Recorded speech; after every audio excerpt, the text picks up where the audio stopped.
PM Narendra Modi ने आज राष्ट्रीय स्वच्छता केंद्र का उद्घाटन किया। ये स्वच्छ भारत मिशन के तहत एक इंटरैक्टिव एक्सपीरियंस सेंटर है। महात्मा गांधी को समर्पित राष्ट्रीय स्वच्छता केंद्र की घोषणा 10 अप्रैल साल 2017 को गांधी जी के चंपारण सत्याग्रह के 100 वर्ष पूरे होने के मौके पर की गई थी। राजघाट के पास स्थित इस केंद्र का उद्घाटन करने के साथ ही पीएम मोदी ने इसका भ्रमण भी किया। सभागार में 360 डिग्री का अनूठा वीडियो भी देखा। इसमें भारत की स्वच्छता की कहानी यानी कि दुनिया के इतिहास में लोगों की आदतों में बदलाव लाने वाले सबसे बड़े अभियान की यात्रा भी दिखाई गई। स्वच्छता को लेकर प्रधानमंत्री नरेंद्र मोदी ने 1 हफ्ते तक अभियान चलाने की अपील की है और ट्वीट कर लिखा कि आज से 15 अगस्त यानी कि स्वतंत्रता दिवस तक देश में 1 सप्ताह लंबा अभियान चलाएं। स्वराज के सम्मान का सप्ताह यानी गंदगी भारत छोड़ो सप्ताह हम सब बनाएं। बॉलीवुड एक्टर सुशांत सिंह राजपूत केस में आज रिया चक्रवर्ती के भाई शौविक चक्रवर्ती ईडी ऑफिस पहुंचे। ईडी सुशांत के साथ हुए डील और बिजनेस से जुड़े सवाल उनसे पूछ रही थी। जांच में ईडी ने पाया था कि सुशांत के अकाउंट से शौविक के अकाउंट में काफी पैसे ट्रांसफर किए गए थे। इससे पहले कल ईडी ने रिया चक्रवर्ती, उनके भाई शौविक और सुशांत सिंह राजपूत की पूर्व बिजनेस मैनेजर श्रुति मोदी से भी पूछताछ की थी। ईडी ने इस दौरान रिया से लगभग 9 घंटे की पूछताछ की थी। बॉलीवुड एक्टर अभिषेक बच्चन का कोरोना टेस्ट नेगेटिव आया है। उन्होंने खुद ट्वीट कर इसकी जानकारी दी। इसके साथ ही अब पूरा बच्चन परिवार कोरोना नेगेटिव हो गया है। अभिषेक बच्चन ने ट्वीट कर लिखा, वादा तो वादा होता है। आज दोपहर मेरी कोरोना टेस्ट रिपोर्ट नेगेटिव आई है। मैंने आप लोगों से कहा था कि मैं इसे हरा दूंगा। मेरे और मेरे परिवार के लिए दुआ करने के लिए आप सभी का शुक्रिया। गिरीश चंद्र मुर्मू ने देश के नियंत्रक एवं महालेखा परीक्षक यानी कि कैग के रूप में अपना कार्यभार संभाल लिया। आज राजभवन में राष्ट्रपति रामनाथ कोविंद ने मुर्मू को भारत के नए कैग के तौर पर शपथ दिलाई। इस दौरान पीएम मोदी, उपराष्ट्रपति एम वेंकैया नायडू भी यहां पर मौजूद रहे। केरल के राजमाला में भूस्खलन स्थल से 3 और शव बरामद हुए हैं। केरल में अब भूस्खलन से मौत का आंकड़ा बढ़कर 21 हो गया है। वहीं लापता लोगों की तलाश जारी है। बता दें कि केरल से पिछले 4 दिन में लगातार बारिश हो रही है, जिसके कारण यहां बाढ़ जैसे हालात बने हुए हैं। पिछली रात हुई विमान दुर्घटना के बाद हालात और राहत उपायों का जायजा लेने के लिए आज देश के नागरिक उड्डयन मंत्री हरदीप सिंह पुरी केरल के कोझिकोड पहुंचे। वो वरिष्ठ नागरिक उड्डयन अधिकारियों और पेशेवरों के साथ विचार विमर्श करते हुए नजर आए और उन्होंने स्थिति का जायजा भी लिया। केरल के कोझिकोड में गत दिनों हुए विमान हादसे में अंतरिम राहत के रूप में प्रत्येक मृतक के परिजनों को 10 लाख रुपए, गंभीर रूप से घायलों को 2 लाख रुपए और मामूली चोट वालों को 50,000 रुपए की सहायता राशि दी जाएगी। बता दें कि इस विमान हादसे में अब तक 18 लोगों की मौत हो चुकी है। महात्मा गांधी के अंग्रेजों भारत छोड़ो आंदोलन की तर्ज पर स्वदेशी जागरण मंच की ओर से अब चीनी कंपनियां भारत छोड़ो का अभियान चला रहे हैं। देश भर में आज से इस अभियान का आगाज हो गया है। इंदौर में इसका खास असर दिखाई दे रहा है। इंदौर के रीगल चौराहे पर स्वदेशी जागरण मंच ने इस अभियान की शुरुआत की और चाइनीज उत्पादों का विरोध किया। आत्मनिर्भर मध्य प्रदेश को लेकर आज वेबिनार में दूसरे दिन गुड गवर्नेंस विषय पर चर्चा हुई। वेबिनार में मध्य प्रदेश मुख्यमंत्री शिवराज सिंह चौहान ने कहा कि बिना गुड गवर्नेंस के लक्ष्य अधूरे हैं। टारगेट तय करना पर्याप्त नहीं है। टारगेट के लिए सुशासन जरूरी है। वेबिनार में विशेषज्ञ और संबंधित विभागीय अधिकारी भी शामिल हुए। रायपुर स्थित सीएम हाउस में कांग्रेस समन्वय समिति की बैठक खत्म हो चुकी है। सूत्रों के हवाले से खबर है कि निगम मंडल की दूसरी लिस्ट पर सहमति नहीं बन पाई है। वहीं सभी जिलों को प्रतिनिधित्व देने पर चर्चा हुई है। बता दें कि छत्तीसगढ़ कांग्रेस प्रभारी पीएल पुनिया ने कांग्रेस समन्वय समिति की बैठक ली और इसमें रायशुमारी की गई। छत्तीसगढ़ ओलंपिक संघ का चुनाव आज रायपुर के निजी होटल में हुआ। इसमें सीएम भूपेश बघेल निर्विरोध अध्यक्ष चुने गए हैं। वहीं गुरुचरण सिंह होरा निर्विरोध महासचिव चुने गए। गुरुचरण होरा ने कहा कि खेल में अब छत्तीसगढ़ को अंतर्राष्ट्रीय स्तर पर पहचान दिलाएंगे। छत्तीसगढ़ में किसानों को खाद बीज की दिक्कत को लेकर विपक्ष ने सवाल उठाए। सांसद गोमती साय ने तंज कसते हुए कहा कि गौठानों में तैयार खाद काम नहीं आएगी। रामविचार नेताम ने भी सरकार से मामले को गंभीरता से लेने की मांग की है। पीएम मोदी द्वारा जारी देश की नई शिक्षा नीति को लेकर बिलासपुर सांसद अरुण साव ने कहा है कि लंबे समय से शिक्षा नीति में बदलाव की जरूरत महसूस की जा रही थी। केंद्र सरकार ने महत्वपूर्ण कदम उठाते हुए नई शिक्षा नीति लागू की है, जिसका गांव से लेकर विद्वान तक स्वागत कर रहे हैं। दक्षिण पूर्व मध्य रेलवे के अनूपपुर सेक्शन में प्रस्तावित पिंडरा रोड और निगौरा रेलवे स्टेशन के बीच 26 किलोमीटर तक तीसरी रेल लाइन बिछाने का काम पूरा हो गया है। इसकी जानकारी खुद रेल मंत्री पीयूष गोयल ने ट्वीट कर दी। रेल मंत्री ने ट्वीट कर इस बात की भी जानकारी दी कि RBNL ने इस काम को समय से पहले ही पूरा कर लिया। मध्य प्रदेश के गृह मंत्री नरोत्तम मिश्रा आज अपने गृह क्षेत्र दतिया पहुंचे। यहां उन्होंने मां पीताम्बरा की पूजा अर्चना की और भगवान शनिदेव को तेल भी चढ़ाया। उन्होंने प्रदेश की खुशहाली की भी कामना की। बता दें कि गृह मंत्री 2 दिवसीय प्रवास पर दतिया पहुंचे हैं।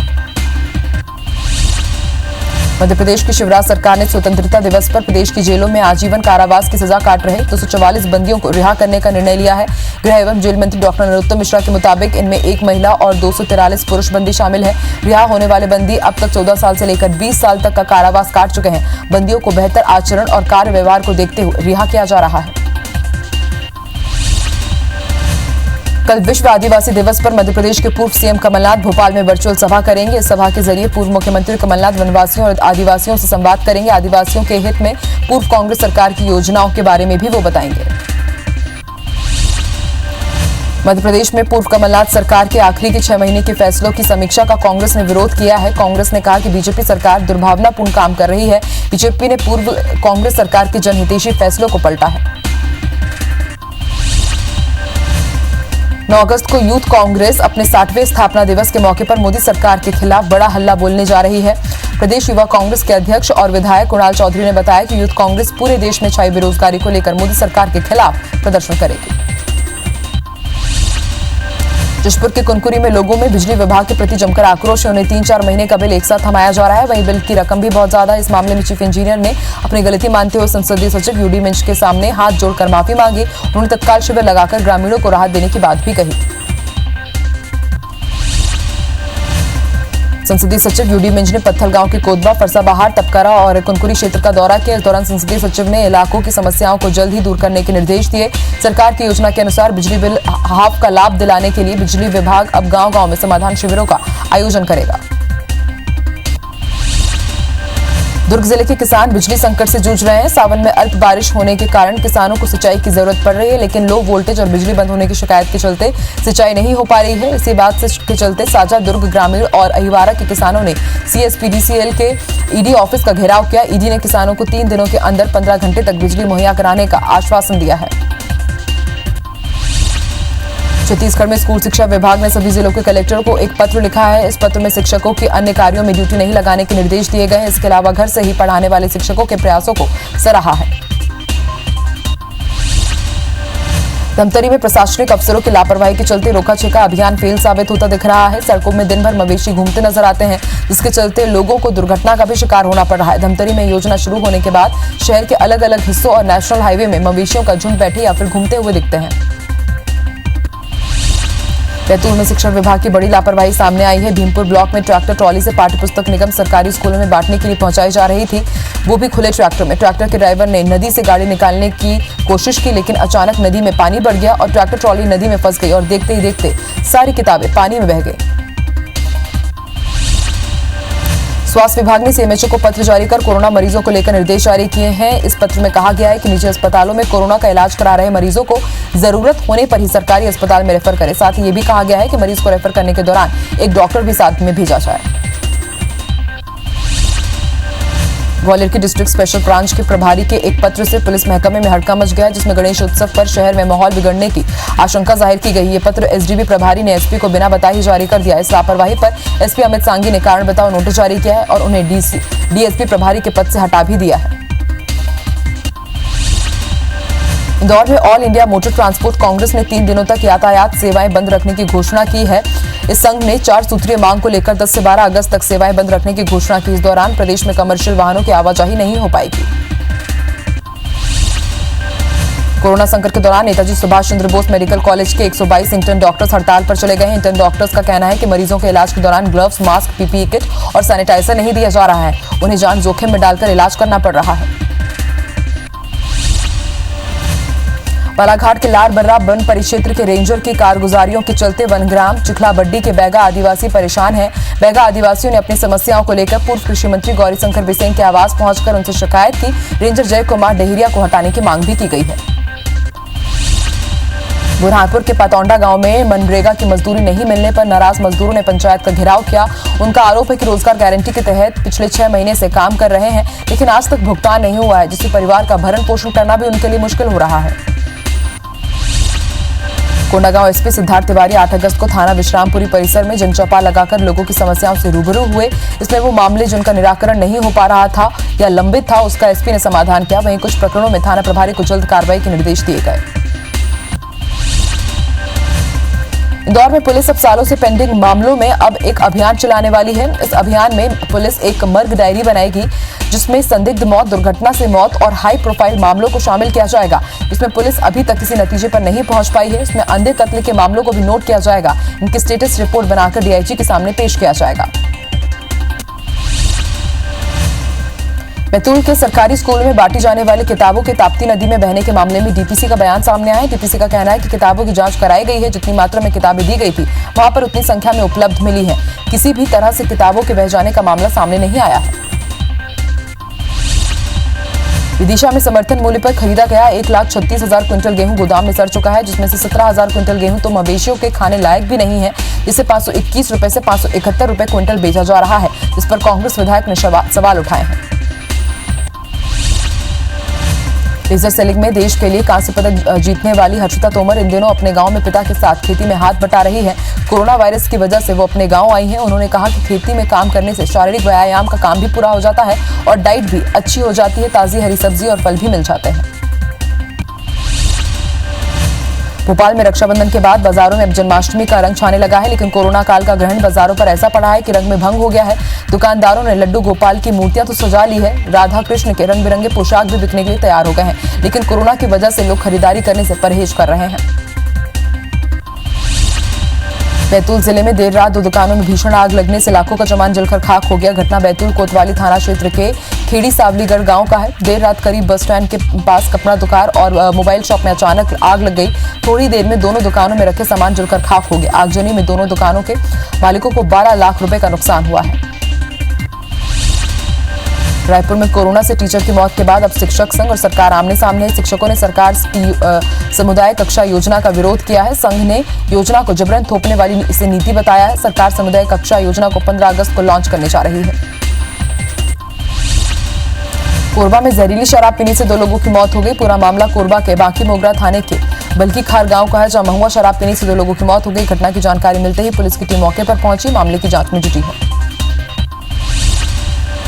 भिंड के दबोई इलाके में अंधियारी गांव में एक पिता अपने 3 बच्चों के साथ कुएं में कूद गया और अपनी जान दे दिया। बताया जा रहा है कि पति पत्नी में विवाद हुआ था, जिसके बाद रात में पति ने बच्चों के साथ कुएं में छलांग लगा दी। फिलहाल मामले की जांच की जा रही है। कबीरधाम जिले में कुंडा थाना अंतर्गत ग्राम सूरजपुरा में करंट की चपेट में आने से एक व्यक्ति की मौत हो गई, जबकि दूसरा व्यक्ति गंभीर रूप से घायल है, जिसका इलाज जारी है। बताया जा रहा है कि ग्राम सूरजपुरा निवासी बुधारी साहू अपने बेटे के साथ खेत में काम करने गया था, तभी खेत में गिरे बिजली तार की चपेट में आने से उसकी मौके पर ही मौत हो गई। बड़वानी जिले के पलसूत में पुलिस द्वारा सिख युवक की पिटाई मामले में शिकायत की गई है। पीड़ित प्रेम सिंह चावला सहित सिख समाज के लोगों ने सांसद गजेंद्र सिंह पटेल को ज्ञापन सौंपा है। सिख समाज के लोगों ने दोषी एएसआई सीताराम भटनागर सहित हेड कांस्टेबल मोहन जमरे पर केस दर्ज करने की मांग की है। सीएम के आदेश पर पुलिसकर्मियों को निलंबित करते हुए इंदौर आईजी को जांच सौंप दी गई है। रीवा में जमीन विवाद को लेकर 2 पक्षों में जमकर लाठी डंडे चले, जिसमें से 5 लोग घायल बताए जा रहे हैं। घायलों का इलाज जारी। तस्वीरें सगरा थाना क्षेत्र की बताई जा रही है। लाठी डंडे लेकर लोग एक दूसरे पर टूट पड़े। अतिक्रमण हटाने पहुंची ग्वालियर नगर निगम की दगालकत की टीम और ठेला व्यवसायियों में कहासुनी हो गई, जिसके बाद निगम कर्मियों और ठेले वालों में हाथापाई हो गई। मारपीट का ये वीडियो सोशल मीडिया पर वायरल हो रहा है। ठेला व्यवसायियों का आरोप था कि कोरोना काल में पहले से ही आर्थिक स्थिति ठीक नहीं है और निगम कर्मियों उनके साथ जाति कर रहे हैं। मुरैना के बामोर थाना क्षेत्र में 13 साल की किशोरी के साथ गैंगरेप का मामला सामने आया है, जहां पीड़िता को अगवा कर 5 आरोपियों ने वारदात को अंजाम दिया। फिलहाल पुलिस ने 5 आरोपियों को गिरफ्तार कर लिया है। रीवा में आदिवासी बच्ची से रेप के विरोध में ग्रामीण सड़क पर उतरे। गुस्साए ग्रामीणों ने पनवार थाने का घेराव किया। बच्ची से रेप के आरोपी की गिरफ्तारी की मांग की गई है। बता दें कि पनवार थाने में मामले की शिकायत दर्ज कराई गई थी। 20 दिन पहले बच्ची से दरिंदगी हुई थी। ग्वालियर में एक आरोपी ने रेप के बाद पैदा हुए मासूम का अपहरण कर लिया। साल 2017 में आरोपी ने युवती का अपहरण कर दुष्कर्म किया था। मासूम की मां ने अपराधी के साथ जाने से इनकार किया तो आरोपी ने 2 साल के बच्चे का अपहरण कर लिया। परिजन ने थाने में मामले की शिकायत की है। राजनांदगांव में भीषण सड़क हादसे में हाईकोर्ट के जज के बेटे की मौत हो गई। जज का बेटा रिश्तेदारों से मिलने आया था। आज सुबह लगभग 5:30 बजे वो अपने घर से पेट्रोल भराने निकला था। इस दौरान पीटीएस के पास ट्रेलर से उसकी भिड़ंत हो गई। गंभीर रूप से युवक को हॉस्पिटल भेजा गया, लेकिन डॉक्टर ने उसे मृत घोषित कर दिया। आरोपी चालक को गिरफ्तार कर लिया गया है। रतलाम के मेडिकल स्टोर में लूट का मामला सामने आया है। 7 से 8 बदमाशों ने लूट की वारदात को अंजाम दिया। लुटेरे दुकान का सामान लूटकर फरार हो गए। मामले में मेडिकल स्टोर में लूट का सीसीटीवी फुटेज सामने आया है। माणक चौक थाने में शिकायत दर्ज कराई गई है। पुलिस कार्रवाई में जुटी है। इंदौर के 2 पुलिस अधिकारियों सहित प्रदेश के दूसरे पुलिस अधिकारियों के सोशल मीडिया अकाउंट को हैक कर लोगों से पैसों की वसूली करने का मामला सामने आया। शहर सहित पूरे प्रदेश में एक ऐसा गैंग सक्रिय है जो लॉकडाउन में जरूरतमंदों की मदद के लिए लोगों से पैसे की मांग कर रहा है। इंदौर की साइबर सेल को ऐसे 2 दर्जन से भी ज्यादा मामले मिले हैं, जिनकी पड़ताल की जा रही है। रायगढ़ की कोतवाली पुलिस ने 6 लाख की धोखाधड़ी के मामले में एक महिला को गिरफ्तार किया है। महिला ने फर्जी चेक और एनएफटी के जरिए एक ज्वेलर संचालक से 6 लाख के गहने खरीदे और फरार हो गई। महिला को कोतवाली पुलिस ने रायपुर से गिरफ्तार किया है। ग्वालियर में बुजुर्गों का एटीएम बदलकर उनको ठगने वाले आरोपी को साइबर पुलिस ने धर दबोचा है। आरोपी के पास से चेक, 18 एटीएम कार्ड और एक मोबाइल फोन जब्त किया गया है। पुलिस ने आरोपी के खिलाफ मामला दर्ज कर उसे जेल भेज दिया है। मामले में एक टीम भी गठित की गई थी।